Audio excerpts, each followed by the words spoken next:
Bonjour, je m'appelle Théo Picard, je suis Huron-Wendat.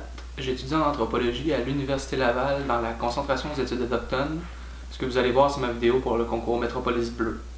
La réalité de demain devrait faire place à la reconnaissance du droit des peuples à l'autodétermination gouvernementale et au développement des lois et des mesures pour la protection de l'environnement. Dans le cas du Québec et du Canada, l'histoire des luttes des peuples autochtones s'enracine dans l'idée que les peuples ont le droit de posséder leur territoire et de le gérer. Les peuples autochtones du Canada ont été les initiateurs aux mouvements autochtones internationaux qui se sont alliés en vue de faire reconnaître l'existence de différentes visions du monde. Il serait donc intéressant que le gouvernement canadien daigne accorder une plus grande importance aux revendications territoriales autochtones. Le pays ferait ainsi figure de proue internationale pour le respect des autres cultures en délaissant quelque peu la vision occidentale qui règle tout le domaine de ses sphères d'action.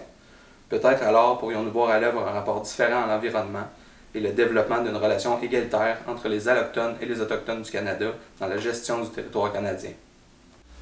Pour être en mesure de s'intéresser et de comprendre les enjeux politiques et environnementaux, en évitant de se faire berner par les médias et les intérêts de la classe sociale dominante, il faudrait introduire des cours d'autodéfense intellectuelle dans le cursus scolaire obligatoire. Initier les jeunes à la pensée critique devrait être une préoccupation centrale de notre système d'éducation qui prône l'égalité des chances et la justice sociale.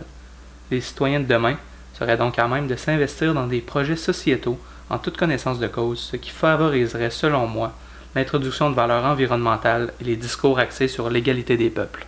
Je trouve la paix lorsque je suis plongé dans l'eau de la baignoire avec un bon livre.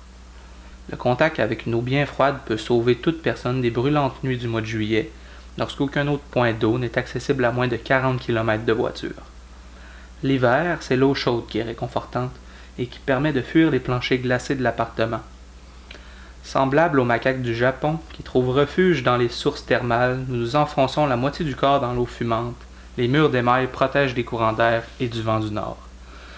Bien que la forme culturelle occidentale du bain puisse sembler individualiste à comparer les saunas finlandais, les huttes à sudation des autochtones du continent américain, ou les onsen et les shinto du Japon, il ne faut pas sous-estimer le fait que nos baignoires se prêtent elles aussi au théorème d'Archimède, à l'effet que deux corps plongés dans un fluide au repos, entièrement mouillés par celui-ci, partagent un bien-être spirituel et économisent l'eau.